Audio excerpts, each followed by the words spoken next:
Sir, Devaswom ബോർഡിൻ്റെ നിയന്ത്രണത്തിലുള്ള ശബരിമലയിലെ സ്വർണ്ണപ്പാളികൾ ചെമ്പായി മാറി. ഇത് നമ്മളെല്ലാം മനസ്സിലാക്കിയതാണ്, എല്ലാവരും തിരിച്ചറിഞ്ഞാണ്. പക്ഷേ ഇത് ചെമ്പ് മാത്രമാണെന്ന് ഔദ്യോഗികമായി രേഖകൾ ഉണ്ടല്ലോ. അങ്ങനെയാണെങ്കിൽ അതിന് പിന്നെ ഒരുപാട് തലകൾ പ്രവർത്തിച്ചാണ്. ആ കാര്യങ്ങളുടെ നമ്മൾ പൊതുസമൂഹമൊക്കെ അറിയില്ല. ഇത് ഒരു കാര്യമുള്ളത് സിനിജയ്, ഈ 1998, 99 ആ 98 അവസാനം 99 ആദ്യമായിട്ടാണ് ഇത് മല്ലയ്യ എന്ന് പറഞ്ഞ വിജയ് മല്ലയ്യ ഇവിടെ വരികയും നമ്മുടെ മല്ലയ്യാണ് മല്യ എന്ന് പറയുന്നത്. മല്ലയ്യ ഇവിടെ വരികയും മല്ലയ്യ അത് സ്വർണം പൂശുകയും ഒക്കെ ചെയ്തത് എനിക്ക് നല്ല ഓർമ്മയുണ്ട് ആ കാര്യത്തെക്കുറിച്ച്. കാരണം അന്ന് ഞാനൊരു ക്രിട്ടിക്കൽ ഔട്ട്ലുക്കായിരുന്നു അതിനെടുത്തിരുന്നത്. കാരണം ഇങ്ങനെ ഈ ക്ഷേത്രങ്ങളൊക്കെ ഇങ്ങനെ സ്വർണം പൂശി വെക്കേണ്ടതുണ്ടോ എന്നും പറഞ്ഞ് ഞാൻ അന്നൊരു ലേഖനവും മറ്റോ എഴുതിയിരുന്നെന്ന് എനിക്ക് തോന്നണം. മാതൃഭൂമിയിലോ ആഴ്ചപ്പതിപ്പിലോ മറ്റോ മാതൃഭൂമിയിൽ ഇതിനകത്ത് ഞാൻ എഴുതിയിരുന്നു. അതുകൊണ്ട് എനിക്കിത് നല്ല ഓർമ്മയുണ്ട്. പക്ഷേ ഒരു ഭക്തന് അങ്ങനെ പ്രതികരിക്കാൻ പറ്റുള്ളൂ എന്നുണ്ടെങ്കിൽ അതായിക്കോട്ടെ എന്നുള്ളൊരു സമീപനമാണ് അന്നും ഇന്നും എന്നും എനിക്കുള്ളത്. പക്ഷെ അത് എൻ്റെ അടുത്ത് വ്യക്തിപരമായിട്ട് ചോദിച്ചു കഴിഞ്ഞാൽ അതിൻ്റെ ആവശ്യമില്ലാന്നേ ഞാൻ പറയുള്ളൂ. ബഷീർ ഉന്നയിക്കുന്നൊരു ചോദ്യം ഉണ്ടല്ലോ, കർത്താവിനെ തൂക്കിയത് മരക്കുരിശിലല്ലേ, പിന്നെ അച്ചോ പള്ളിക്ക് എന്തിനാണ് പൊൻകുരിശ് എന്ന് ചോദിക്കുന്നുണ്ട്. അപ്പോൾ ഈ പൊന്ന് എന്തിനാണ് എന്നൊരു ചോദ്യം സ്വാഭാവികമായിട്ട്. പക്ഷേ ഇന്ത്യയുടെ ഒരു പാരമ്പര്യത്തിൽ ഇങ്ങനെ ക്ഷേത്രങ്ങളിലൊക്കെ സ്വർണ്ണങ്ങൾ സൂക്ഷിക്കുന്നൊരു പതിവുണ്ടായിരുന്നു. അത് എന്തിനാണെന്ന് വെച്ച് കഴിഞ്ഞാൽ രാജ്യത്ത് വലിയ അത്യാഹിതങ്ങൾ ഉണ്ടാകുമ്പോൾ ആ രാജ്യത്തെ സംരക്ഷിച്ച് നിർത്തുന്നതിന് ഉപയോഗിക്കുന്നതിന് വേണ്ടിയായിരുന്നു ടെമ്പിൾസിൽ സ്വർണ്ണങ്ങൾ സൂക്ഷിച്ചിരുന്നത്. അത് വലിയ ക്ഷാമവും പട്ടിണിയൊക്കെ വരുന്ന സമയത്തും വലിയ യുദ്ധങ്ങളും ഉണ്ടായി രാജ്യം കെടുതിയിൽ പോകുന്ന സമയത്തും പ്രകൃതിക്ഷോഭങ്ങൾ ഉണ്ടാക്കുമ്പോഴൊക്കെ ഇതിൽ നിന്ന് പൈസ എടുത്തിട്ട് ചെയ്തിട്ടുണ്ട്. അത് എങ്ങനെയാണെന്ന് വെച്ച് കഴിഞ്ഞാൽ ഈ മഹാഭാരത യുദ്ധം കഴിഞ്ഞതിന് ശേഷം ഹസ്തിനപുരി മറ്റേ ബാങ്കറപ്റ്റായി, 10 ഒരു പൈസ എടുക്കാനില്ല. ആ സമയത്ത് എന്താണെന്ന് വെച്ചാൽ ഹിമാലയത്തിൽ സൂക്ഷിച്ചിരുന്ന സ്വർണം അവിടെ പോയി എടുത്തുകൊണ്ട് വന്ന് ഇത് പരിഹരിക്കണമെന്ന് നിർദ്ദേശിക്കുന്നത് വ്യാസനാണ്. അങ്ങനെ ഇവിടെ നിന്നൊരു വലിയ സംഘം പട്ടാളക്കാരും ഒക്കെ ആയിട്ട് പോയിട്ട്, അല്ലെങ്കിൽ ഇത് സ്വർണത്തിൻ്റെ ഇത്ര കുതിരക്കെടുക്കാവുന്നത്, ഇത്ര ആനക്കെടുക്കാവുന്നത്, ഇത്ര കഴുതക്കെടുക്കാവുന്നത്, ഇങ്ങനെയുള്ള സ്വർണ്ണമൊക്കെ കൊണ്ടുവന്നിട്ടാണ് പിന്നീട് ആ നഗരം വികസിപ്പിച്ചത്. അത് പണ്ട് അവിടെ സൂക്ഷിച്ചിരുന്നതാണ്, ക്ഷേത്ര സ്വത്തായിട്ട് തന്നെ സൂക്ഷിച്ചിരുന്നതാണ്. അപ്പോൾ അതിന് വേണ്ടിയിട്ട് ഉപയോഗിക്കുന്നതിന് വേണ്ടിയാണ് ഇത് ചെയ്തിരുന്നത്. അതെന്തും ആയിക്കോട്ടെ. അപ്പോൾ ഈ 98, 99 തുടങ്ങി ദേവസ്വം ഭരണത്തിൽ വന്നിട്ടുള്ള എല്ലാവർക്കും നാട്ടുകാർക്കും അറിയാവുന്നൊരു കാര്യമാണ് എന്ത്, ശബരിമല ശ്രീകോവിൽ സ്വർണം പൊതിഞ്ഞ ചെമ്പ് കൊണ്ട് നിർമ്മിച്ചതാണ് എന്ന കാര്യം. ഇനി സിനുജീൻ്റെ ചോദ്യത്തിലേക്ക് വരാം. ഇതെന്നാണ് കൃത്യമായിട്ട് ഇങ്ങനെ അല്ലാതെ ആയത് എന്ന് ചോദിച്ചു കഴിഞ്ഞാൽ, ഭാഗ്യത്തിന് ആ ഡേറ്റ് 10/10/25 കേരള ഹൈക്കോടതി ഇറക്കിയിരിക്കുന്ന ഉത്തരവിൽ ജഡ്ജ്മെൻറ്റിൻ്റെ 4ാമത്തെ ഖണ്ഡികയിൽ പറഞ്ഞിട്ടുണ്ട്. ഏതാണ്? 10/10/25 കേരള ഹൈക്കോടതി പുറപ്പെടുവിച്ചിരിക്കുന്ന വിധിന്യായത്തിൻ്റെ 4ാമത്തെ ഖണ്ഡികയിൽ ആരെല്ലാം ചേർന്നാണ് ഈ സ്വർണം പൊതിഞ്ഞ ചെമ്പിനെ വെറും ചെമ്പാക്കി മാറ്റിയത് എന്ന് അത്ഭുതത്തോടു കൂടി അതിനകത്ത് എഴുതി വച്ചിട്ടുണ്ട്. അത് ഞാൻ വായിക്കാം. ഞാൻ കണ്ടെത്തിയതല്ല, അതുകൊണ്ട് എൻ്റെ മെക്കിട്ട് ആരും കയറരുത്. എൻ്റെ മാതാപിതാക്കളെ അഭിസംബോധന ചെയ്തുകൊണ്ട് സംസാരിക്കരുത് ഇതിൻ്റെ പേരിൽ. കാരണം അത് ധാരാളം അങ്ങനെ കിട്ടുന്നുണ്ട്. അപ്പോൾ അതുകൊണ്ടാണ് പറയുന്നത്. ഇത്ര സംസ്കാര സമ്പന്നരാണ് ഈ ക്ഷേത്രവുമായി ബന്ധപ്പെട്ട് പ്രതികരിക്കുന്നത് എന്നുള്ള കാര്യം നമ്മൾ കഴിഞ്ഞ ദിവസം ചെയ്ത തന്ത്രിയെക്കുറിച്ചുള്ളത് എൻ്റെ പ്രതികരണങ്ങൾ കിട്ടിയപ്പോഴാണ് എനിക്ക് മനസ്സിലായത്. ഫോൺ കോളും വന്നാണല്ലോ, ധാരാളം ഫോൺ കോളുകളും വന്ന് ഭീഷണികൾ വന്ന് എന്നെ ശരിപ്പെടുത്തുമെന്ന് പറഞ്ഞ്. പിന്നെ ഞാൻ അതിനകത്ത് ഇല്ല, കാരണം ഒരുപാട് പേര് ശരിപ്പെടുത്തുമെന്ന് പറഞ്ഞ്. അപ്പോൾ എല്ലാവർക്കും കൂടി അവസരം കൊടുക്കാൻ പറ്റുമോ എന്നുള്ളത് മാത്രമേ എനിക്ക് അതിനകത്ത് സംശയമുള്ളൂ. ശരിക്ക് പറഞ്ഞു കഴിഞ്ഞാൽ 18/5/2019 ഡേറ്റ് ശ്രദ്ധിക്കണം. 18/5/2019 അന്ന് താഴെ പറയുന്നവർ പേരെഴുതി ഒപ്പുവെച്ച ഒരു മഹസർ ഉണ്ട്. ആരൊക്കെയാണ് ഒപ്പുവെച്ചതെന്ന് അറിയണ്ടേ? സ്വാഭാവികമായിട്ട് അറിയണമല്ലോ. 1 ക്ഷേത്രം തന്ത്രി കണ്ഠരര് രാജീവരര്.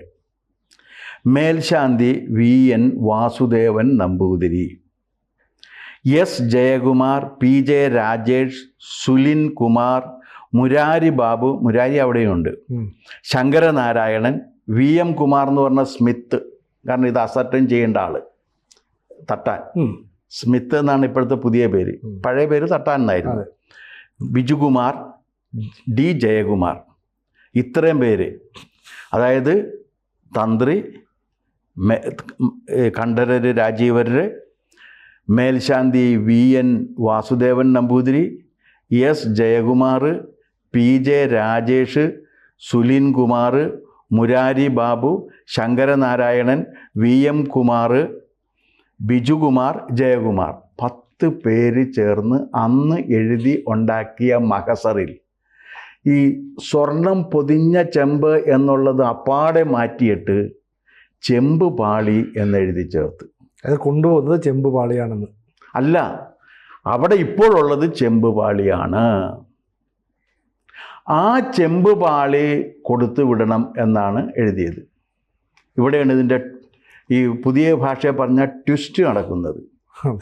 അപ്പോൾ സ്വർണം പൊതിഞ്ഞ ചെമ്പിന് വെറും ചെമ്പാക്കി ഇവർ മാറ്റി. അത് അത്ഭുതത്തോടു കൂടിയാണ് കണ്ടിരിക്കുന്നത്. ഇത്രയും പേരുടെ പേര് വിവരം പറഞ്ഞിരിക്കുന്നത് കേരള ഹൈക്കോടതി ജഡ്ജ്മെൻ്റ് ആയതുകൊണ്ടാണ്. എന്തെങ്കിലും അഭിപ്രായ വ്യത്യാസം ഉണ്ടെങ്കിൽ അത് ഹൈക്കോടതിയിൽ പറയുക എന്നല്ലാതെ എൻ്റെ അടുത്ത് പറഞ്ഞിട്ടോ അല്ലെങ്കിൽ നമ്മളോട് പറഞ്ഞിട്ടോ ഒരു കാര്യമില്ല. നമ്മളിങ്ങനെ ഒരു സംഭവം ഉണ്ടെന്ന് ലോകത്തെ അറിയിക്കുക എന്നൊരു കൃത്യം മാത്രമാണ് നിർവഹിക്കുന്നത്. അത് ഒരു വാർത്താ പ്രസരണ ചാനൽ എന്ന നിലക്ക് ABCയുടെ ഒരു കടമയാണ്. കാരണം അധികം പേരൊന്നും പറയാത്ത കാര്യങ്ങളും ജനങ്ങൾ അറിയേണ്ടതാണ്. ഇത് ജഡ്ജ്മെൻറ്റിൽ ഉണ്ടായിട്ട് പോലും നമ്മുടെ മാധ്യമങ്ങൾ അത് കൊടുത്തിട്ടില്ല. വെറുതെ ഈ അവിടെ ഇവിടെയും തൊട്ടുകൊണ്ട് പറയുന്ന അല്ലാണ്ട് വേറെ കാര്യമായിട്ടൊന്നും കൊടുത്തിട്ടില്ല. ഇതാണ് ഇതിൻ്റെ വസ്തുത. ഇത് 20-ം തീയതി ഈ മഹസറിന് അടിസ്ഥാനത്തിൽ ഉത്തരവിറക്കി. 18/5/2019 ഈ മഹസർ എഴുതിയുണ്ടാക്കി. 20-ം തീയതി ഈ മഹസറിനെ ബേസ് ചെയ്തുകൊണ്ടാണ് ചെമ്പ് പാളികൾ നീക്കം ചെയ്യാൻ. അതാണ് ചെമ്പാണ് എന്നാര് പറഞ്ഞിരുന്നു? പത്മകുമാർ പറഞ്ഞിരുന്നു, ദേവസ്വം ബോർഡ് പ്രസിഡന്റ്. ഈ രേഖ വെച്ചുകൊണ്ടാണ് ദേവസ്വം ബോർഡ് പ്രസിഡന്റ് ഇത് ചെമ്പാണ് എന്ന് പറഞ്ഞുകൊണ്ടിരുന്നത്. ആ രേഖയാണ് തൻ്റെ രക്ഷാകവചമായിട്ട് പത്മകുമാർ സ്വീകരിച്ചിരിക്കുന്നത്. പത്മകുമാറിന് അത് പറയാം. കാരണം ദേവസ്വം ബോർഡ് പ്രസിഡന്റ് എന്ന നിലയിൽ മുമ്പിൽ വരുന്ന രേഖകളുടെ അടിസ്ഥാനത്തിൽ സംസാരിച്ചാൽ മതി എന്നും ഒരു നിലപാടെടുക്കായിരുന്നല്ലോ. അല്ല, അത് പറ്റില്ല. കാരണം ഇത് സ്വർണം പൊതിഞ്ഞ ചെമ്പാണെന്ന് ഒരു ദിവസം 4 പ്രാവശ്യമെങ്കിലും കാണുന്ന ഒരു മനുഷ്യനാണല്ലോ പത്മകുമാർ. അതെ. അവിടെ ഉത്സവം വരുന്ന സമയത്ത് പത്മകുമാറൊക്കെ രാവിലെ അവിടെ പോയി നിൽക്കും. കുളിച്ച് കുറിയോടൊന്നും അറിയില്ല. കുറിയോടെങ്കിൽ പാർട്ടിയുടെ അംഗീകാരം വേണമല്ല. അവിടെ പോയി നിൽക്കും. ഇവരെല്ലാം അവിടെ നിൽക്കാറുണ്ട്. മാത്രമല്ല അവിടെ രാവിലെ ഗണപതി ഹോമമുണ്ട്. ആ ഹോമത്തിലൊക്കെ പങ്കെടുത്ത് അതിൽ നിന്ന് മറ്റേ മേൽശാന്തിയുടെ കയ്യിൽ നിന്ന് ഇതൊക്കെ വാങ്ങിയിട്ടാണ് പോകുന്നത്. ഇനി ഈ മേൽശാന്തിമാരുടെയും കാര്യങ്ങൾ അത്ര വെടിപ്പായിട്ട് നടക്കുന്നൊരു കാര്യമല്ല. ഒരു മേൽശാന്തിക്ക് ശരാശരി ഒരു 10-16 കോടി രൂപയുടെ ഇൻകം ഉണ്ടാകും ഒരു സീസണിൽ മിനിമം. ചുരുങ്ങിയതാണ്. പക്ഷെ അദ്ദേഹത്തിനൊരു 3 കോടി കൂടുതൽ കിട്ടില്ല. ബാക്കി 13 കോടിയും എല്ലാവർക്കുമായിട്ട് പങ്കുവെച്ച് കൊടുക്കുന്ന ഒരു രീതിയാണ് അവിടെ ഉള്ളത്. പങ്കുവെച്ചേ പറ്റുള്ളൂ. അതിൽ തന്ത്രിക്ക് കൊടുക്കണം. ഇത് എൻ്റെ അടുത്തൊരു മേൽശാന്തി പറഞ്ഞതാണ്. അദ്ദേഹത്തിൻ്റെ പേര് ഞാൻ പറയാത്തത് അദ്ദേഹത്തോട് എനിക്കുള്ള ആദരവ് കൊണ്ടുള്ള, സത്യം പറഞ്ഞൊരു മനുഷ്യൻ്റെ പേര് കൂടി പറയേണ്ടല്ലോ എന്ന് കരുതിയിട്ടാണ്. തന്ത്രിക്ക് കൊടുക്കണം, ദേവസ്വം ബോർഡിന് കൊടുക്കണം, അവിടുത്തെ ദേവസ്വം ബോർഡ് ജീവനക്കാർക്ക് കൊടുക്കണം, പോലീസുകാർക്ക് കൊടുക്കണം, അങ്ങനെ ഇവർക്കൊക്കെ കൊടുക്കണം. ഇവരെല്ലാവരും പിരിക്കുന്നുണ്ട്. അതെങ്ങനെയെന്ന് വെച്ചാൽ ഇവർ ഇപ്പം തന്ത്രി ആയാലും മേൽശാന്തി ആയാലും കീഴ്ശാന്തി ആയാലും ഇത് കഴിഞ്ഞാൽ നേരെ വന്ന് ഇവിടെ ഇരിക്കും. അവരുടെ മുറിയിലിരിക്കുകയാണ്. അപ്പോൾ തന്ത്രിയെ കാണാൻ വേണ്ടി ചെല്ലുന്നു, മേൽശാന്തിയെ കാണാൻ വേണ്ടി ചെയ്യുന്നു. പിന്നെ ഇവരുടെ ഈ പ്രസാദ ഇതുണ്ടല്ലോ, അത് അക്ഷയപാത്രമാണ്. കാരണം 10,000 പേര് എന്നാൽ 10,000 പേർക്ക് ഇന്ന് കൊടുക്കാനുണ്ടാകും. ആകെ ഒരു കൊച്ചുരുളിയിലാണ് രാവിലെ പ്രസാദം ഉണ്ടാക്കുന്നത്. അതിൽ കൂടുതലൊന്നും ഉണ്ടാക്കാൻ പറ്റില്ല. ആ പ്രസാദമാണ് തന്ത്രിക്കായാലും ശാന്തിക്കായാലും കിട്ടുക. പക്ഷേ ഇവരെന്താ ചെയ്യണമെന്ന് വെച്ച് കഴിഞ്ഞാൽ എന്താ ചില നെയ്പായസമൊക്കെ ഉണ്ടാകുമല്ലോ, അതിങ്ങനെ ഇവർക്ക് അവസാനം വരെ കൊടുത്തുകൊണ്ടിരിക്കും. അതാണ് അക്ഷയപാത്രം. മിക്കവാറും വീട്ടിൽ നിന്നൊക്കെ ഉണ്ടാക്കി കൊണ്ടുവന്നതിന് ശേഷം ഇവിടെ വെച്ച് കൊടുക്കുന്നതായിരിക്കും. ശബരിമല നടക്കില്ലല്ലോ, അവരുടെ മുറിക്കുള്ളിൽ വെച്ച് തന്നെ ഉണ്ടാക്കും, അങ്ങനെ എന്തെങ്കിലും ചെയ്യണ്ടേ? വേണ്ട, കൊണ്ടുവന്ന് അവർക്കും എന്തും കൊണ്ടുപോകല്ല. തന്ത്രിയും ശാന്തി എന്നൊക്കെ പറഞ്ഞാൽ അവിടെ എന്താണെന്നാ ധരിച്ചേക്കണ വലിയ കക്ഷികളാണ്. പക്ഷേ ദേവസ്വം ബോർഡ് പ്രസിഡന്റിന് അങ്ങനെ ഒരു നിലപാട് സ്വീകരിക്കാൻ പ്രയാസമാണ്, കഴിയില്ല. എന്താ കാരണം? അതിനൊരു കാരണമുണ്ട്. അതെന്താണെന്ന് വെച്ചാൽ Travancore Kochi Hindu religious institution act 1950 ഇതിൻ്റെ 4(1) വകുപ്പ് അനുസരിച്ചിട്ടാണ് ദേവസ്വം ബോർഡ് രൂപീകരിച്ചിരിക്കുന്നത്. തിരുവിതാംകൂർ ദേവസ്വം ബോർഡ് രൂപീകരിച്ചിരിക്കുന്നത് 4(1). അത് എന്തിനു ഉണ്ടാക്കി എന്ന് ചോദിച്ചു കഴിഞ്ഞാൽ, to ensure proper conduct of rituals and ceremonies based on traditional customs. 1, നമ്മുടെ പരമ്പരാഗത ആചാര അനുഷ്ഠാനങ്ങളെ അതിൻ്റെ വിശുദ്ധിയിൽ സംരക്ഷിക്കുക. അതാണ് ബോർഡിൻ്റെ ഒന്നാമത്തെ കടമ. രണ്ടാമത്തെ കടമ എന്തൊക്കെയാണ്? ഇതിൻ്റെ വസ്തുവകകൾ, സ്വത്ത് കൈകാര്യം ചെയ്യുക. എങ്ങനെ കൈകാര്യം ചെയ്യണം? ടു സേഫ് ഗാർഡ്, അത് സംരക്ഷിച്ചിരിക്കണം. എത്ര സ്വത്തുണ്ടോ അത് അന്യാധീനപ്പെട്ടു പോകാതെ സംരക്ഷിച്ചിരിക്കണം. അത് പരിപാലിച്ചിരിക്കണം, അതിനെ നശിക്കാൻ അനുവദിക്കരുത്. മെയിൻ്റനൻസ് ഒക്കെ നടത്തി അത് സൂക്ഷിച്ചിരിക്കണം. പിന്നെ അത് കൂടുതൽ വികസിപ്പിക്കുകയും വേണം. ഇത് ചെയ്തിരിക്കണം. അപ്പോൾ ഈ കാര്യത്തിൽ എന്തു വരും? ശബരിമല ശ്രീകോവിൽ സ്വർണം പൊതിഞ്ഞ് വെച്ചിരിക്കുന്നത് അതിൻ്റെ അസറ്റും കൂടിയാണ്. അതെ, ആ അസറ്റ് അതുപോലെ പരിപാലിക്കാനുള്ള ബാധ്യത നിയമപരമായിട്ട് നിക്ഷിപ്തമായിരിക്കുന്നത് ദേവസ്വം ബോർഡിലാണ്. ആ പണി അവർ ചെയ്തു എന്നുള്ളൊരു ചോദ്യമില്ലേ? അതെ. അതിൻ്റെ ഉത്തരം എന്താണ്? അവർ ചെയ്തില്ല എന്നുള്ളതാണ് ഉത്തരം. യാതൊന്നും ചെയ്തില്ല സാർ. അവർ ചെയ്തില്ല എന്ന് മാത്രമല്ലോ, കാരണം സാർ പറയുന്ന അനുസരിച്ച് ഈ ഒപ്പിട്ട ഉദ്യോഗസ്ഥരെ കൂടാതെ തന്ത്രി, മേൽശാന്തി ഒക്കെ അതിനകത്ത് ഇൻവോൾവ് അല്ലേ? എല്ലാവരും ഇൻവോൾവ് ആണ്. ഇവരെല്ലാം ഇത് ഒരു കാര്യം ഒന്ന് ആലോചിച്ച് നോക്ക്. ഈ എല്ലാ അഴിമതിയും തുടങ്ങുന്നത് ഈ ഒറ്റ നോട്ടിൽ നിന്നാണ്. ആ നോട്ടിലാണ് പറഞ്ഞിരിക്കുന്നത് ഇത് വെറും ചെമ്പാണ് എന്ന്. സ്വർണം പൊതിഞ്ഞ ചെമ്പിനെ ചെമ്പാക്കി കൊടുത്ത് ഈ അഴിമതിക്ക് വെടിമരുന്നിട്ടുകയും നടവഴി ഒരുക്കി കൊടുക്കുകയും ചെയ്തത് ഈ 18/5/2019 ഇറങ്ങിയ ഈ മഹസറാണ്. അതാണ് അതിൻ്റെ കാര്യം. സാർ, ഇപ്പോൾ ഈ ഹിന്ദു ആചാരങ്ങളെ സംരക്ഷിക്കാനുള്ള ഈ ഒരു ആക്ട് ഉണ്ടല്ലോ, ഈ ആക്ടിനനുസരിച്ച് പ്രവർത്തിക്കാത്തവരാണ് എന്ന് ദേവസ്വം ബോർഡിലെ അംഗങ്ങളും തന്ത്രി, മേൽശാന്തിയൊക്കെ തെളിയിച്ചു എന്നുകൂടിയാണ് സാർ പറഞ്ഞു വരുന്നതിൻ്റെ അർത്ഥം. അതെ, തീർച്ചയായിട്ടും. അപ്പോൾ അതിൽ ഇതിൻ്റെ ഉത്തരവാദിത്വത്തിൽ നിന്ന് ഇവർക്കാർക്കും ഒഴിഞ്ഞു മാറാൻ പറ്റില്ല. ദേവസ്വം ബോർഡ് പ്രസിഡന്റ് പറയണത് അവരങ്ങനെ തന്ത്രി അങ്ങനെ ഒരു നോട്ട് തന്ന ആ നോട്ട് തന്നപ്പോഴേക്കും ഞാൻ തന്ത്രി ഇത് ഈ വേറൊരു നോട്ട് കൊടുത്താൽ ഇവരെഴുതി കൊടുക്കുക? ഇല്ലല്ലോ. ഇല്ല. അങ്ങനെ തന്ത്രിയെ മാത്രം കുറ്റപ്പെടുത്തിയിട്ട് ഇതിനകത്ത് ഇദ്ദേഹത്തിന് ഒഴിഞ്ഞു മാറാൻ കഴിയില്ല, പത്മകുമാറിനെ. കാരണം പത്മകുമാറിൻ്റെ രണ്ടാമത്തെ പ്രധാനപ്പെട്ട ദൗത്യമാണ് ദേവസ്വത്തിൻ്റെ വസ്തുവകകൾ 1 സംരക്ഷിച്ചു നിർത്തണം, 2 അത് പരിപാലിക്കണം, 3 അത് വികസിപ്പിക്കണം. ഈ 3 കാര്യങ്ങളും ചെയ്യുന്നതിന് വേണ്ടിയാണ് ബോർഡുള്ളത്. ആ ബോർഡ് അത് ചെയ്തില്ല എന്ന് മാത്രമല്ല, അതിന് വിരുദ്ധമായിട്ട് അവിടെ നിന്ന് സ്വർണം അടിച്ചു മാറ്റാൻ ഒരു ഉണ്ണിപ്പോറ്റിയെ അനുവദിക്കുകയും ചെയ്തു. ഉണ്ണിപ്പോറ്റിയെ മാത്രം നിങ്ങൾക്ക് എങ്ങനെ കുറ്റം പറയാൻ പറ്റും? പറ്റില്ല, കാരണം അയാളൊരു കണ്ണി മാത്രമായിരിക്കില്ലേ? അല്ല, ഉണ്ണിപ്പോറ്റി അങ്ങനെ ചെയ്തെന്ന് വെക്ക്. പക്ഷെ ഇവർ എന്തിനും ഉണ്ണിപ്പോറ്റിക്ക് ചെയ്യാനുള്ള ഒത്താശ ചെയ്തതല്ലേ ഇത്? അതെ. അപ്പോൾ ഉണ്ണിപ്പോറ്റി ഇത് കട്ടു എന്നുള്ള കാര്യം പറഞ്ഞു കഴിഞ്ഞാൽ ആ കളവ് നടത്താൻ വേണ്ടിയുള്ള അവസരം ഒരുക്കി കൊടുക്കുന്നത് കക്കുന്നതിനേക്കാൾ ഗുരുതരമായ കുറ്റമാണല്ലോ. അങ്ങനെയാണെങ്കിൽ ശബരിമല മേൽശാന്തിയും ഈ പറയുന്ന കുറ്റകൃത്യത്തിൽ നേരിട്ട് പങ്കെടുത്തു എന്നാണ് ഹൈക്കോടതിയുടെ ഉത്തരവ് പറയുന്നത്. ഞാൻ പറയുന്നതല്ല, ഹൈക്കോടതി ഉത്തരവ് പറയുന്നതാണ്. അല്ല, ഞാൻ പറയുന്നതല്ല. എനിക്കിതിനകത്ത് അറിയാനും പാടില്ല. എനിക്ക് തന്ത്രിയെ അറിയില്ല, ഈ മേൽശാന്തിയെ അറിയില്ല, പത്മകുമാറിനെ അറിയില്ല, ഇവരാരെയും എനിക്ക് പരിചയമില്ല. മുരാരി മുരഹര മുരാരിയെ ആദ്യമായിട്ട് കാണുന്നത് ടി വിയിലാണ്. അവരെയൊക്കെ ടി വിയിലെങ്കിലും കാണാൻ നമ്മൾ സൗഭാഗ്യം ചെയ്തിരിക്കണം. കാരണം ഇവരെല്ലാവരും ഒരു കാര്യത്തിന് വേണ്ടിയിട്ട് അനേകം പേരിൽ നിന്ന് പിരിക്കുകയും, ഇനി അത് മാത്രമല്ല, പ്രമാണിമാർക്കെല്ലാം ഇവർ സൗകര്യങ്ങൾ ചെയ്തു കൊടുക്കും. അവിടെ ഉദ്യോഗസ്ഥ പ്രമാണികൾക്ക്, പോലീസ് രാഷ്ട്രീയക്കാർക്ക്, ഇവർക്കൊക്കെ ദർശനത്തിന് ചെല്ലുമ്പോൾ എല്ലാ സൗകര്യങ്ങളും ചെയ്തു കൊടുക്കും. പിന്നെ അവിടെ ഈ പല ജഡ്ജിമാരുടെ വീട്ടിലേക്കും ഇവരിതൊക്കെ എത്തിച്ചു കൊടുക്കുമെന്നാണ് പറയുന്നത്. പ്രസാദം ജഡ്ജിമാരുടെ അടുത്ത് ചെന്നിട്ട് രാവിലെ ഈ പ്രസാദം കൊടുത്തു കഴിഞ്ഞാൽ ആരാ വേണ്ടെന്ന് പറയുക?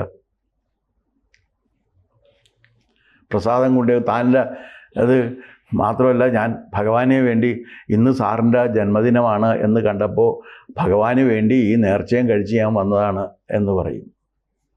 ഞാൻ PSC ചെയർമാൻ ആയിരിക്കുമ്പോൾ ഇതുപോലെ ഒരാൾ എനിക്ക് വേണ്ടി നേർച്ചയും കഴിച്ചു വന്ന്. അപ്പോൾ ഞാൻ പറഞ്ഞു, നേർച്ച കഴിച്ച് നിങ്ങൾ എന്തിനാ നേർച്ച കഴിച്ചതെന്ന് ചോദിച്ചു. പക്ഷെ അത് തെറ്റിപ്പോയി. എന്താ കാര്യം എന്ന് വെച്ചാൽ, എൻ്റെ ഈ ഡേറ്റ് ഓഫ് ബർത്ത് ഈ പബ്ലിക് പ്ലാറ്റ്ഫോമിലുള്ളതിനേക്കാളും ഒരു മാസം കൂടി കഴിഞ്ഞിട്ടാണ് ഒറിജിനൽ വരുന്നത്. അപ്പോൾ ഒരു മാസം പിന്നിലാണത്. അപ്പോൾ ഞാൻ ഇതെൻ്റെ ജന്മ തീയതിയല്ല, നിങ്ങൾ ഇതിനകത്ത് നോക്കിയപ്പോൾ തെറ്റുപറ്റിയതാണ്. ഇനി ഒരു മാസം കൂടി കഴിഞ്ഞിട്ടാണ്, നവംബറിലേ അത് വരുള്ളൂ, നിങ്ങൾ ഒക്ടോബറിലാണ് എടുത്തിരിക്കുന്നത്. അപ്പോൾ അതുകൊണ്ട് അങ്ങനെയാണ്. എന്നാൽ പിന്നെ ഞാൻ പിന്നെ മേലിൽ ഇത് നടത്തിക്കൊണ്ട് ഇവിടെ വരരുതെന്ന് പറയാൻ വേണ്ടിയിട്ടാണ്. ഇപ്പം നിങ്ങൾ ഈ പ്രസാദം കൊണ്ടുവന്ന ഒരു കാര്യം ചെയ്യും, ഓഫീസിൽ കൊടുത്തേക്ക്, അവരാർക്കെങ്കിലുമൊക്കെ കൊടുത്തോളും. മേലിൽ ഇതും കൊണ്ട് വരരുതെന്ന് പറഞ്ഞാൽ ആ മാന്യനെ ഞാൻ വിലക്കി വിട്ട്. അപ്പോൾ ഇങ്ങനെ ചെല്ലുന്നവരുണ്ട്. ഈ ഉണ്ണിപ്പോയിട്ട് ഇതിൻ്റെ ഉസ്താദായിരുന്നു എന്നാണ് പറയണത്. ഈ ഇവിടെയുള്ള പ്രമുഖരുടെ എല്ലാം ജന്മദിനത്തിൻ്റെ അന്ന് ഈ പ്രസാദവുമായിട്ട് ഉണ്ണിപ്പോറ്റി ആരെങ്കിലും ആദ്യം നേരിട്ട് ചെന്നിരുന്ന് ഉണ്ണിപ്പോറ്റിയുടെ മറ്റേ ഗ്രേഡ് കൂടിക്കഴിഞ്ഞപ്പോഴേക്കും ആളിനെ വിടാൻ തുടങ്ങി. ഈ സിനിമാ താരങ്ങളുടെ എല്ലാം വീടുകളിൽ ഇതുമായിട്ട് ഉണ്ണിപ്പോറ്റി പോകാറുണ്ട്. ഇപ്പം ജയറാം മാത്രമേ പെട്ടിട്ടുള്ളൂ. ഇപ്പോൾ ഉണ്ണിപ്പോറ്റിയും കൊണ്ട് ജയറാമിൻ്റെ വീട്ടിലും ചെല്ലേണ്ടി വരും പോലീസുകാർക്ക്. കാരണം അവിടെ പോയിട്ട് എടുക്കണമല്ലോ. അതെ. അപ്പോൾ ഇത് ഇവർ ചെയ്തിട്ടില്ല എന്നുള്ളതാണ് ഇതിൻ്റെ വസ്തുത. പിന്നീട് വരുന്ന ബോർഡിനും ഇത് ചെയ്യുന്നില്ല. ഇവരിതിൽ മാത്രമല്ല, 30,000 ഏക്കർ ഭൂമി ക്ഷേത്രങ്ങളുടെ നഷ്ടപ്പെട്ടിട്ടുണ്ട്. അത് ഇവരുടെ കുഴപ്പം കൊണ്ടല്ലേ? To safeguard, maintain and develop assets. അതിന് പകരം അസറ്റ് നഷ്ടപ്പെടുത്താനാണ് ഇവർ ശ്രമിച്ചിരിക്കുന്നത്. അപ്പോൾ ഈ സമഗ്രമായ ഒരു അന്വേഷണമാണ് ഇതിൽ വേണ്ടത്. എന്ന് മാത്രവുമല്ല, ഈ ദേവസ്വം ബോർഡ് സംവിധാനം ക്ഷേത്രങ്ങൾ പരിപാലിക്കാൻ കഴിയുന്നതാണോ എന്ന കാര്യത്തെക്കുറിച്ച് കൂടി ഒരു പര്യാലോചന നടത്തേണ്ടതാണ്.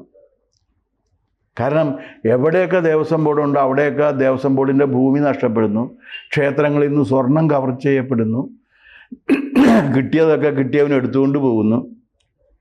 അപ്പോൾ ഈ രീതിയിൽ വളരെ കുത്തഴിഞ്ഞ, ഒട്ടും സുതാര്യമല്ലാത്ത, എന്ന് മാത്രമല്ല ഇതിനകത്ത് പറയുന്നൊരു കാര്യമുണ്ട്, ഇത് ട്രാൻസ്പെറൻ്റ് ആയിരിക്കണമെന്ന് പറഞ്ഞിട്ടുണ്ട്. ട്രാൻസ്പെറൻ്റ് ആയിരിക്കണം. അതായത് section 33 Devaswom board act, Devaswom ബോർഡിൻ്റെ അത് രൂപീകരണത്തിൻ്റെ സെക്ഷൻ 33 പറയുന്നത് ക്ഷേത്രത്തിൽ നടക്കുന്ന എല്ലാ കാര്യങ്ങളും ട്രാൻസ്പെറൻ്റ് ആയിരിക്കണം, സുതാര്യമായിരിക്കണം. എന്തെങ്കിലും സുതാര്യമാണോ? അല്ല. ഇങ്ങനെ ഒരു മഹസർ എഴുതി എന്നുള്ള കാര്യം പബ്ലിഷ് ചെയ്യേണ്ടതല്ലേ ഇത്? തീർച്ചയായിട്ടും. എവിടെ പബ്ലിഷ് ചെയ്തിട്ടുണ്ട്? ചെയ്തില്ല. അപ്പോൾ സുതാര്യതയില്ലാതെ നടത്തിക്കൊണ്ടിരിക്കുന്നൊരു പരിപാടിയാണ്. ഈ സെക്ഷൻ 15, 31, 32, 33 അനുസരിച്ചിട്ടാണ് ഇവരിതൊക്കെ ചെയ്യുന്നത്. അത് ചെയ്യുന്ന സമയത്ത് ഈ 33 പറയുന്ന കാര്യം എന്ന് പറഞ്ഞാൽ ഇത് സുതാര്യമായിരിക്കണം. സുതാര്യം എന്ന് പറഞ്ഞാൽ എന്താണ്?